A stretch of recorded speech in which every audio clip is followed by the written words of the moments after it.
Rede Nacional de Especialistas em Terapias Avançadas, um projeto da Agência Nacional de Vigilância Sanitária em cooperação técnica com o Programa das Nações Unidas para o Desenvolvimento e executado pela Universidade Federal do Rio de Janeiro.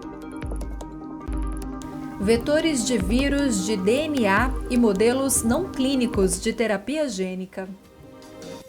Nesse vídeo abordaremos os vetores adenovirais e de vírus adenoassociado. Falaremos sobre seus mecanismos de transdução da célula hospedeira, suas aplicações em pesquisa não clínica, a resposta imune provocada por cada um desses vetores e a biodistribuição característica nas diferentes rotas de administração. Vetores virais são carreadores universais de material genético exógeno para diferentes células do corpo. Entre os vetores virais de DNA mais comumente usados estão os de adenovírus e de vírus adenoassociado. Cada um desses vetores apresenta características distintas, tanto da composição do seu capsídeo quanto do material genético, que determinam o tropismo para os diferentes tipos celulares do corpo e a persistência do material genético exógeno nessas células. Os adenovírus são um dos vírus de DNA mais diversos geneticamente e causam infecções sem risco de vida no epitélio ocular, respiratório ou gastrointestinal de uma ampla gama de hospedeiros. Vetores de adenovírus foram os primeiros vetores eficazes de entrega de genes em vivo. Os adenovírus são vetores excelentes para a entrega de genes ou antígenos e estão sendo testados em vários estudos não clínicos de terapia gênica e vacinas. Esses vetores oferecem várias vantagens que serão abordadas a seguir. A maioria dos vetores de adenovírus são derivados de dois sorotipos principais, sorotipo 2 e sorotipo 5 humano, apesar de existirem mais de 100 sorotipos humanos e mais de 200 sorotipos em outras espécies animais, como de chimpanzé. Esse é um vírus não envelopado, de 100 nanômetros de diâmetro, contendo uma fita dupla de DNA. Seu núcleo capsídeo é constituído por muitas proteínas de 3 tipos principais: fibra, penton e exon. Os exons são as principais proteínas estruturais de superfície e parecem desempenhar apenas um papel estrutural de revestimento. Os exons contêm várias regiões hipervariáveis e são os principais alvos dos anticorpos neutralizantes. As proteínas penton e fibra servem como ligantes para os receptores da célula hospedeira e ajudam na entrada viral. A entrada nas células hospedeiras envolve interações específicas entre os receptores da superfície celular e as proteínas do capsídeo viral. Algumas moléculas da superfície celular foram identificadas como receptores para a adesão e entrada dos vetores virais. O tropismo dos vetores adenovirais aos diferentes tecidos é muito influenciado pelo uso do receptor. Os principais receptores primários para os diferentes sorotipos de adenovírus são receptor de Coxsackie e adenovírus, também conhecido como CAR, desmogleina 2, que é uma proteína estrutural que atua na adesão célula-célula, CD46, CD80 e CD86, glicoproteínas de membrana, integrinas, ácido siálico e heparan sulfato. Após ligação inicial ao receptor, as proteínas penton se ligam a correceptores de integrina na superfície celular. Essa ligação induz a captura do vetor adenoviral pela célula hospedeira por endocitose mediada por clatrina. Uma vez dentro da célula, as proteínas do capsídeo do vetor adenoviral começam a se desmontar e as vesículas endocíticas são rompidas, evitando a destruição do vetor no lisossomo. O desmonte do capsídeo é necessário para a progressão das partículas em sua jornada para o núcleo da célula. É importante ressaltar que este é um processo ativo e muito eficiente, que contribui amplamente para a autoeficácia da transdução. Após o desmonte do capsídeo, o genoma viral, ainda dentro de um core proteico, é transportado para o núcleo pelo poro nuclear, usando complexos microtubulares, e o DNA viral é finalmente introduzido no núcleo. Estima-se que 40% das partículas internalizadas completam esse processo em menos de 2 horas. Uma característica importante dos vetores de adenovírus é que o material genético carreado por este vetor não se integra no genoma da célula hospedeira, ficando na forma epissomal, isto é, com um DNA satélite ao material genético da célula hospedeira.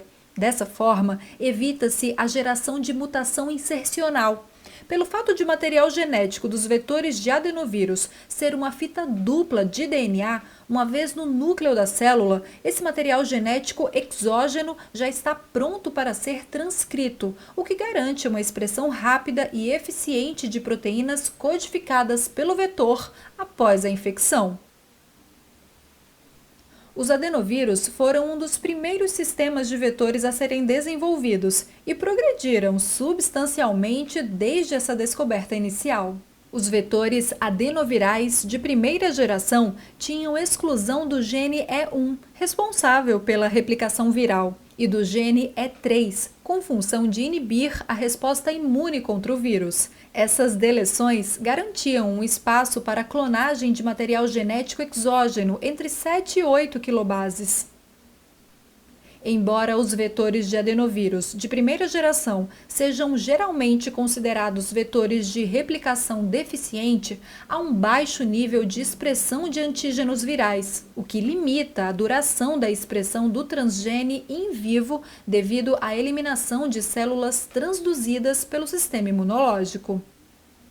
Apesar da alta eficácia de transdução em culturas de células e modelos animais, os vetores de primeira geração promovem indução da resposta imune com efeitos tóxicos, além de promover a morte celular de maneira dose-dependente. Atualmente, a aplicação dos vetores de primeira geração é limitada às estratégias não clínicas de vacinas genéticas devido à grande resposta imune gerada. Os vetores gutless ou de terceira geração têm todas as sequências de codificação virais completamente removidas, levando a uma diminuição da resposta imune celular contra as células transduzidas. Por isso, a expressão do transgene a longo prazo foi melhor em estudos não clínicos. Nestes vetores, apenas as repetições terminais invertidas ITR, o sinal de empacotamento psi e, em alguns casos, uma curta região não codificadora da extremidade direita do genoma viral são mantidos, porque são necessários para a replicação do genoma durante a produção de vetores, encapsidação do genoma e manutenção da estabilidade do genoma, respectivamente. A capacidade de clonagem desses vetores é de 37 quilobases, o que justifica sua denominação de vetores adenovirais de alta capacidade. Uma vez que o tamanho dos cassetes de expressão é geralmente menor, os vetores adenovirais de alta capacidade precisam incorporar DNA stuffer ou de preenchimento em seu genoma para atingir o tamanho mínimo para um empacotamento estável. Sua desvantagem está na complexidade para a produção, pois a expressão estável de todos os genes adenovirais em células de empacotamento, no padrão e na quantidade necessária para a transcomplementação, não é viável. Os vetores adenovirais de replicação competente ou oncolíticos foram desenvolvidos como uma nova ferramenta promissora na luta contra o câncer. Nesses vetores, a replicação viral deve ser restrita a células tumorais, colocando genes virais sob o controle de promotores específicos do tumor. Pela alta capacidade de material genético exógeno, os vetores oncolíticos adenovirais também podem incorporar transgenes a fim de potencializar seu efeito terapêutico. Os vetores adenovirais são usados para diferentes aplicações em pesquisas não clínicas, para a simples transferência de material genético exógeno em estudos de avaliação de função terapêutica, em estudos de terapias oncolíticas através do uso de vetores de replicação competente e em estudos de imunização para várias doenças, como as infecciosas, nas quais os vetores adenovirais promovem a transdução de um gene do patógeno para o qual se pretende gerar resposta imune. Os vetores adenovirais têm um amplo espectro de aplicações em estudos não clínicos de transferência gênica devido à sua capacidade de transduzir tanto células proliferativas quanto não proliferativas, por meio do reconhecimento de receptores específicos na membrana da célula-alvo. Os vetores adenovirais transduzem eficientemente diferentes órgãos-alvo. Entender o tropismo dos vetores adenovirais é fundamental para sua aplicação. Vários fatores podem influenciar o processo de transdução mediado por vetores adenovirais para vários tecidos em vivo, como a quantidade de vetor entregue a diferentes locais pelo sistema circulatório, a susceptibilidade de diferentes tecidos à infecção adenoviral e a atividade transcricional do promotor usado para dirigir a expressão do transgene. A infusão sistêmica pela vasculatura leva a um espalhamento do vetor pelo corpo, porém o maior sítio de transdução é o fígado, que sequestra as partículas virais circulantes, impedindo o acesso eficiente a outros órgãos por essa via. Assim, para os demais órgãos, a infusão dos vetores adenovirais deve ser no próprio órgão-alvo, como no rim, pulmão, coração, sistema nervoso central, células tronco hematopoéticas, tumores e músculo. No entanto, em estudos de doenças cardiovasculares e tumores disseminados, faz-se necessário a aplicação sistêmica dos vetores adenovirais.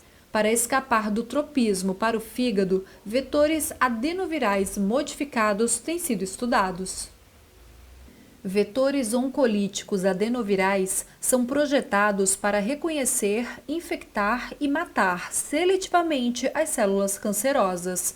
A ideia principal por trás dessa abordagem é que o vetor se replica na célula cancerosa e faz a lise da célula, o que, além de matar a célula tumoral, libera novas partículas adenovirais para infectar e destruir outras células tumorais, até que todas sejam eliminadas. Nos vetores de replicação competente, cada partícula infectante produz entre 1.000 ou 10.000 novas partículas virais descendentes.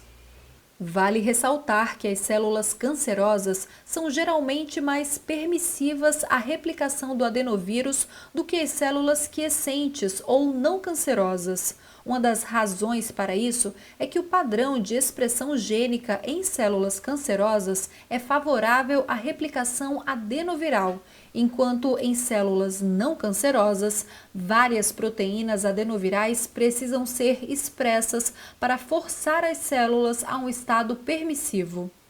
Além disso, os antígenos liberados promovem uma resposta imune sistêmica, forte e duradoura contra o tumor.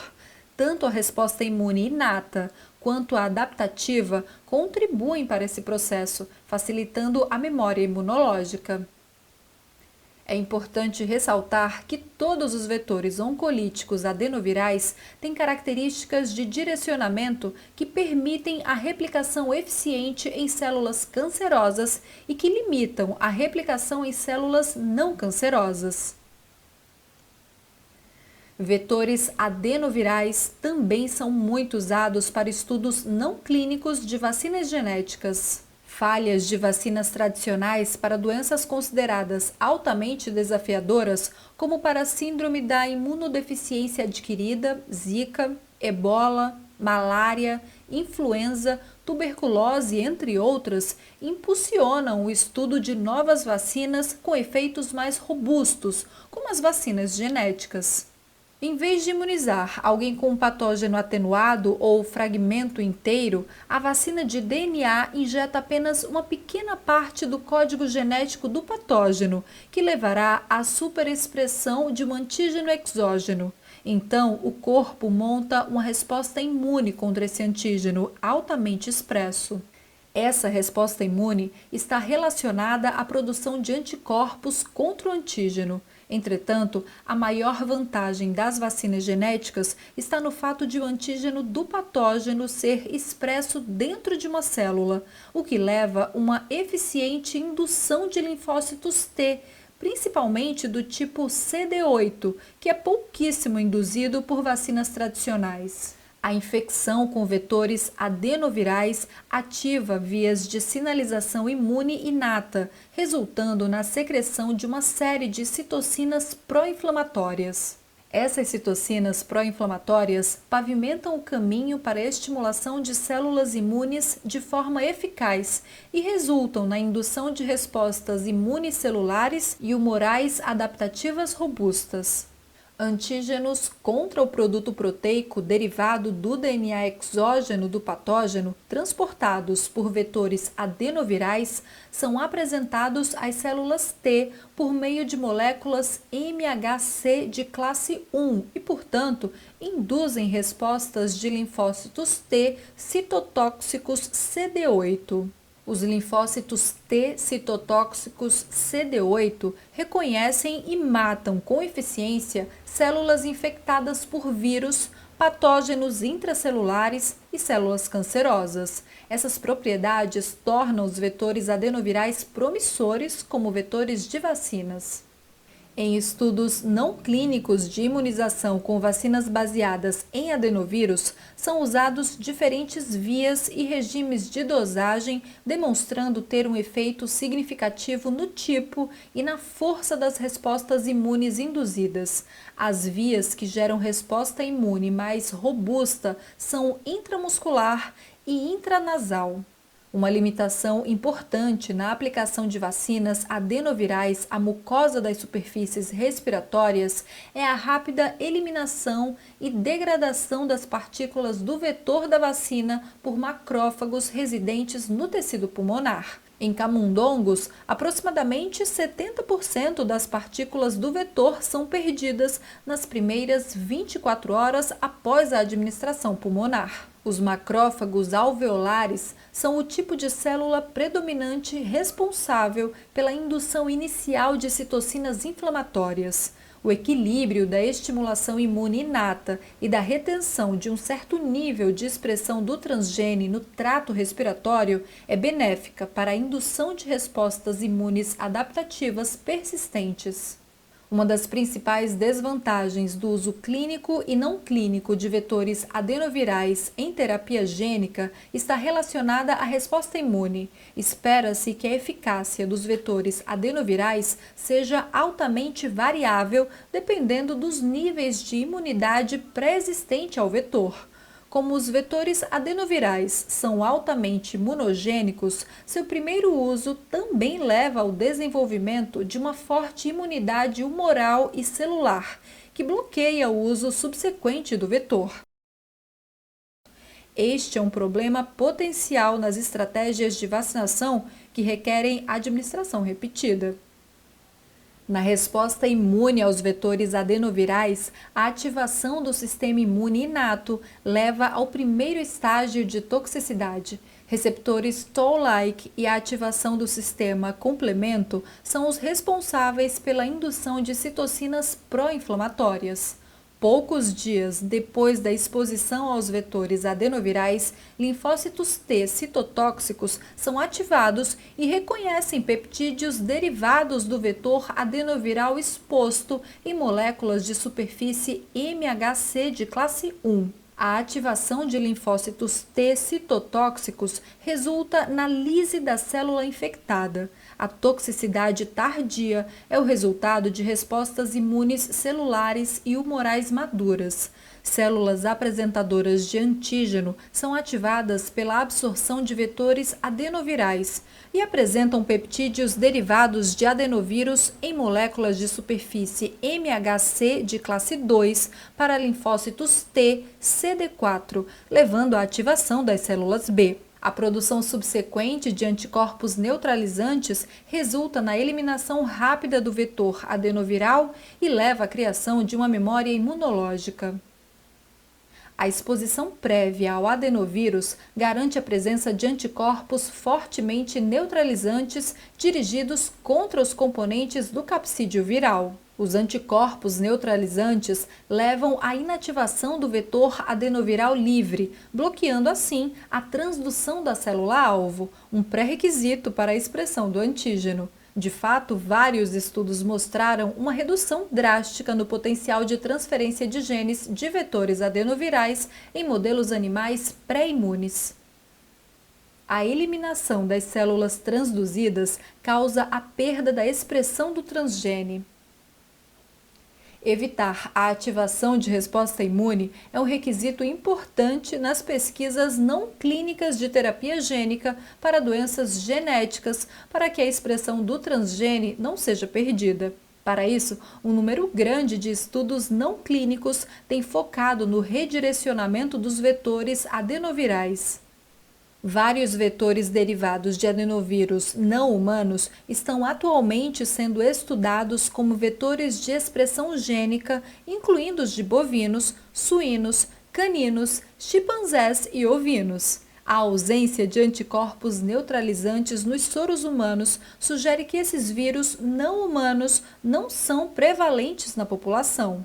Além disso, os anticorpos pré-existentes no soro de humanos ou animais experimentais não neutralizaram de forma cruzada a maioria dos adenovírus não humanos. Esses vetores transduzem de forma eficiente várias células humanas e não humanas, indicando sua utilidade como vetores alternativos para estudos não clínicos. O redirecionamento pode ser promovido pela conjugação dos vetores adenovirais com polímeros ou envelopes lipídicos, que aumentam a disponibilidade do vetor circulante, diminuem a resposta imune contra o vetor e diminuem o tropismo para o fígado. O polietilenoglicol é um polímero comumente usado como adjuvante do vetor adenoviral, levando a mudanças na eficiência de transdução e a um tempo de circulação prolongado dos vetores administrados. Além disso, a peglação diminui a ativação do sistema imunológico, conforme comprovado por níveis mais baixos de citocinas pró-inflamatórias em estudos não clínicos. Nas modificações genéticas dos vetores adenovirais, alterações das proteínas, chamadas fibras, do capsídeo do vetor modificam seu tropismo. As fibras quiméricas podem ser geradas usando domínios de diferentes sorotipos de adenovírus. Além disso, as fibras podem ser projetadas para exibir motivos peptídicos, que têm como alvo receptores celulares específicos. O desenvolvimento de vetores adenovirais modificados geneticamente, quimicamente ou derivados de outra espécie permitiu aos pesquisadores criar vetores mais sofisticados para a terapia gênica, com um perfil de segurança aprimorado e uma maior capacidade de transdução de diferentes tecidos.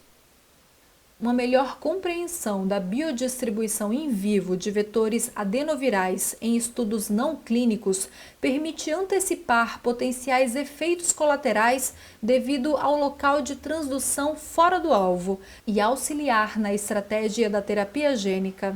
A biodistribuição de vetores adenovirais pode ser avaliada através de tecidos coletados e analisados in vitro pela técnica de PCR quantitativo, que é a técnica mais sensível. A análise de biodistribuição também pode ser feita por imagens in vivo de animais inteiros, usando vírus marcados por fluorescência ou com luciferase.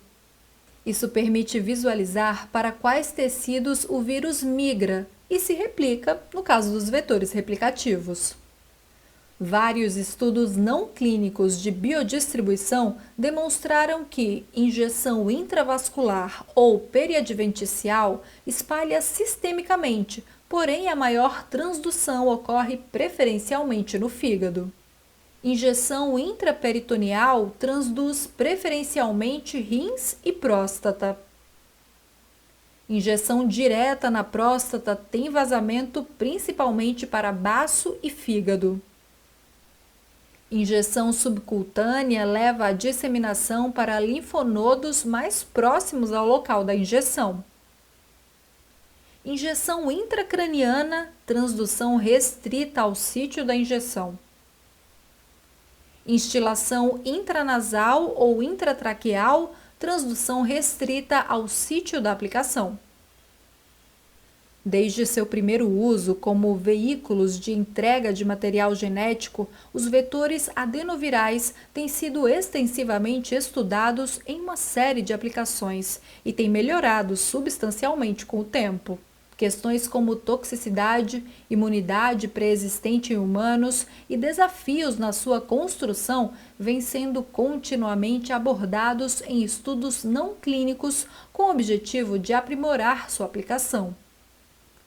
Desde sua descoberta, o vírus adeno-associado, ou AAV, tem ajudado no desenvolvimento de medicamentos de terapia gênica devido à sua excelência como um sistema de entrega de genoma exógeno. O vírus adeno-associado é um vírus único, incapaz de se replicar sozinho dentro da célula, precisando de um vírus auxiliar, como o adenovírus ou o herpes vírus, que permita sua replicação. Por isso, ele é chamado de dependovírus.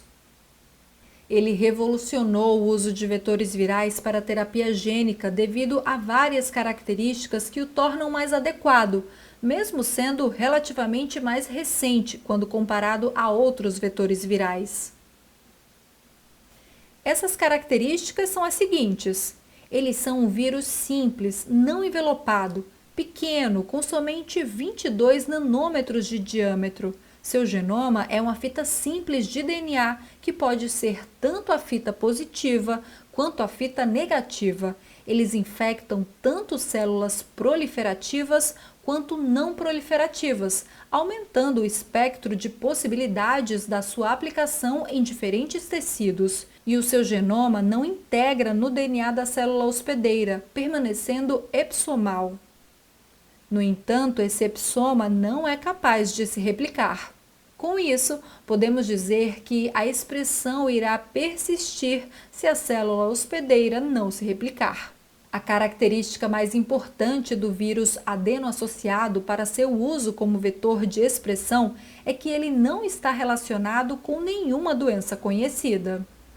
O AAV tem um genoma compacto e eficiente que contém apenas 2 genes virais, HEP e CAP, flanqueado pelas sequências repetitivas ITRs. Para o vetor, ambas as sequências, HEP e CAP, são retiradas abrindo um espaço de aproximadamente 4,7 kilobases para colocar material genético exógeno, que pode ser um transgene, um microRNA ou um RNA de interferência e suas sequências regulatórias. O AAV passa por 5 etapas principais antes de alcançar a expressão do transgene: ligação com receptor e correceptor na superfície celular, o que promove a endocitose por coat de clatrina. Uma vez endocitado, esse endossoma se acidifica, o que promove uma mudança conformacional no capsídeo, com exposição da porção N-terminal com domínio da fosfolipase.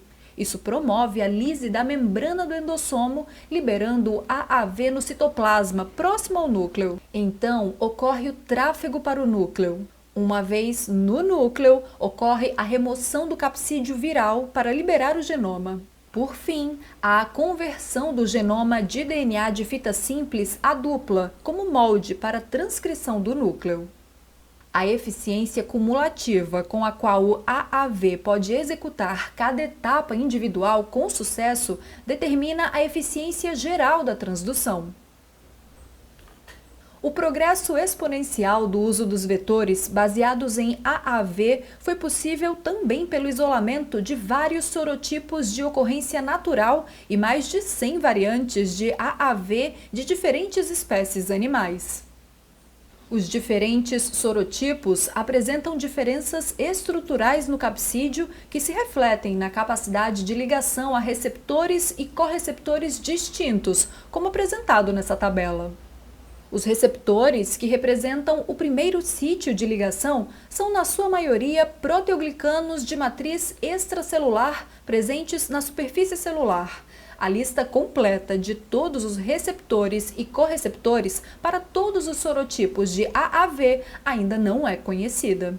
Essa ligação a diferentes receptores e correceptores faz com que os diferentes sorotipos apresentem um tropismo diferenciado para os diferentes tecidos do corpo. Tropismo significa a preferência natural do vírus para transduzir tecidos específicos e é determinada pela composição do capsídeo de cada sorotipo. Em camundongos e ratos, o coração é preferencialmente transduzido pelos sorotipos 1, 6, 8, 9 e 10. A retina é preferencialmente transduzida pelos sorotipos 1, 2, 5 e 8. O cérebro é preferencialmente transduzido pelos sorotipos 1, 2, 4, 8, 9 e 10.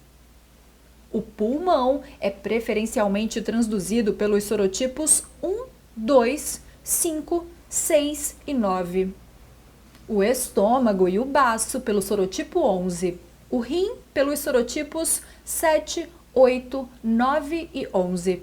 O músculo pelos sorotipos 1, 7, 8, 9, 11 e 12. Os principais sorotipos usados para a administração sistêmica são o 8 e o 9. O pâncreas é principalmente transduzido pelos sorotipos 8 e 12. E, por fim, o fígado é considerado um atrator para todos os sorotipos de AAV, com maior ou menor intensidade de transdução. Os diversos estudos com uso de diferentes sorotipos dos vetores de AAV já mostraram que a eficiência de transdução obtida em uma espécie não necessariamente se repete em outra espécie. Por isso, o padrão de transdução deve ser avaliado para cada espécie.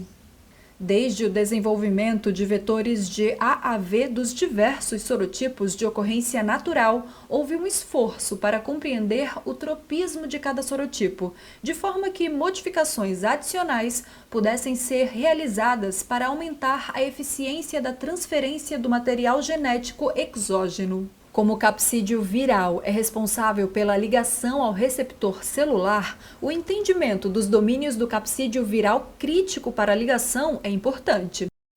Os primeiros estudos de mutação do capsídeo viral ocorreram com o AAV2 e foram principalmente baseados na funcionalização da superfície do capsídeo por adsorção de frações exógenas, inserção de peptídeo em uma posição aleatória ou mutagênese abrangente no nível de aminoácidos. Com isso, foram formados vários sorotipos híbridos de AAV de acordo com as seguintes categorias: transcapsidação, que é o empacotamento do genoma contendo ITRs de um sorotipo diferente no capsídeo.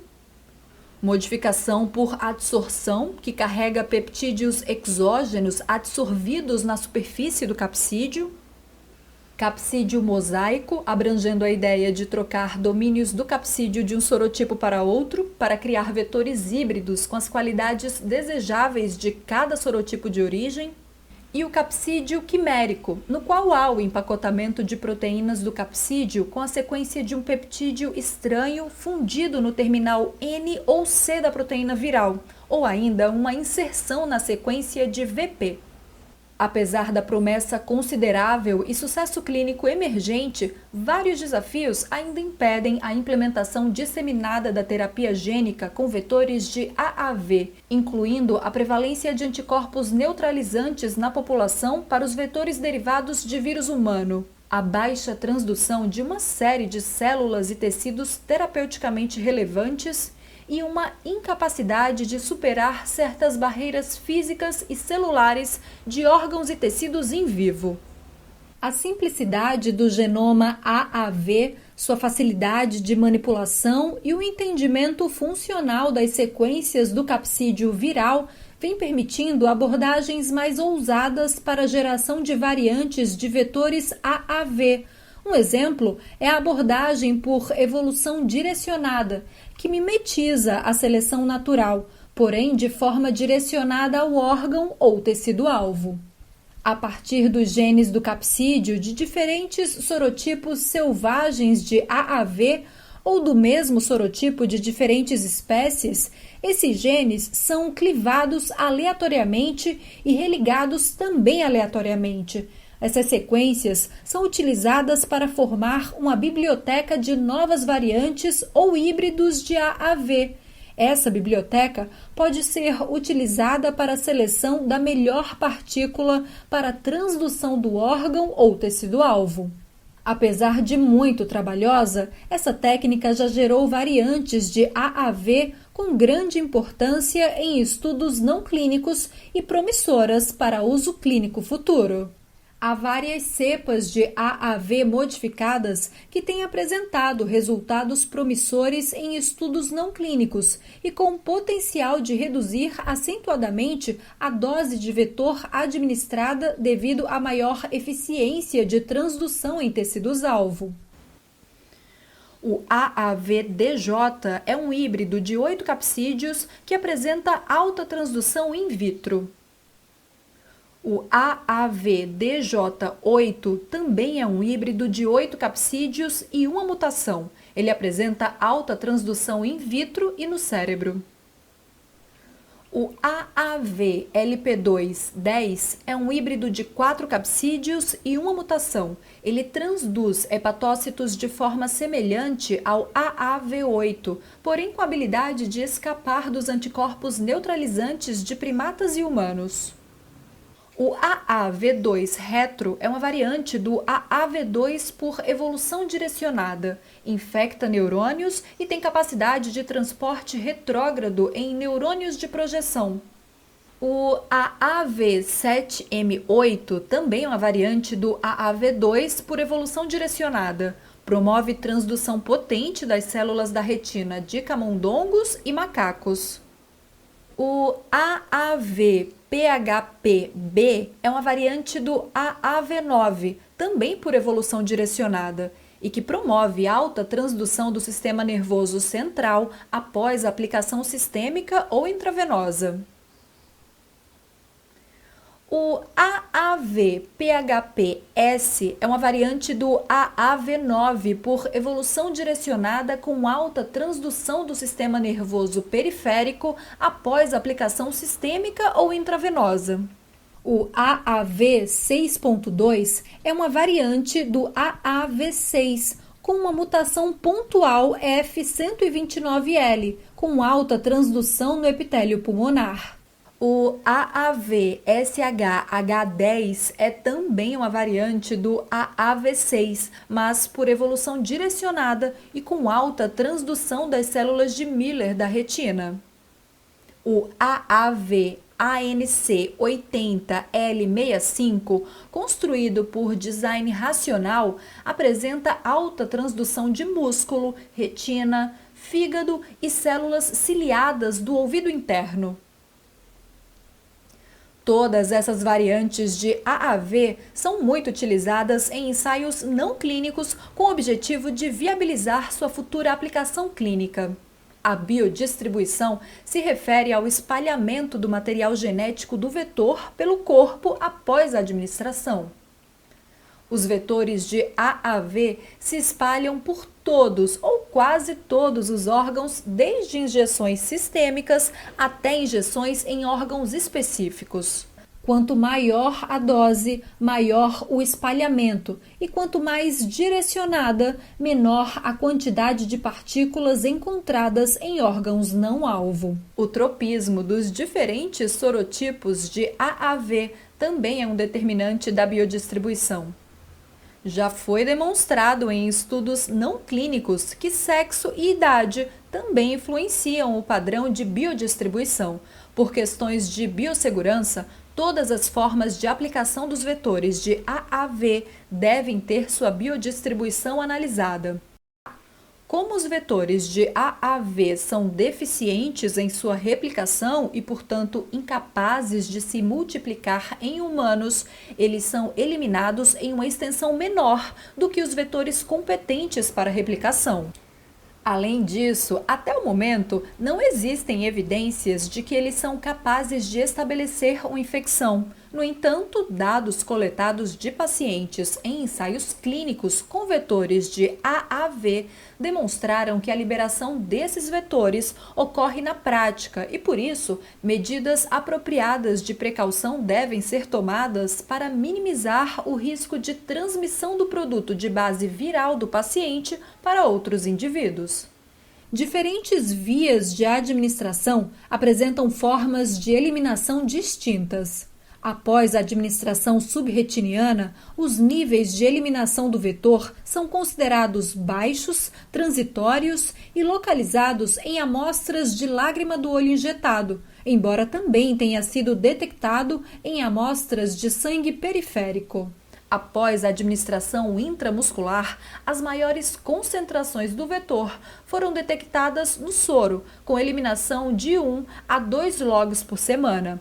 O DNA do vetor foi detectado por até 12 semanas na saliva, até 10 semanas na urina e até 26 semanas no sêmen. Após a administração intravenosa, foi observado DNA do vetor na saliva, urina e fezes. A homologia dos vetores baseados nos sorotipos selvagens com o AAV parental, que frequentemente infecta humanos, impõe uma limitação ao seu uso devido à resposta imune que ele provoca. A presença de anticorpos neutralizantes que reconhecem os diferentes sorotipos de AAV é encontrada em alta prevalência em humanos e em animais experimentais de maior porte.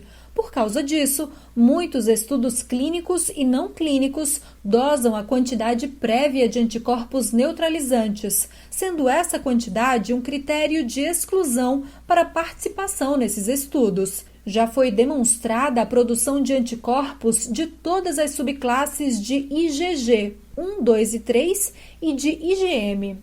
A primeira linha de defesa dos organismos contra agentes externos é a resposta imune inata relacionada com a ativação do sistema complemento, fagócitos residentes ou circulantes e células apresentadoras de antígeno.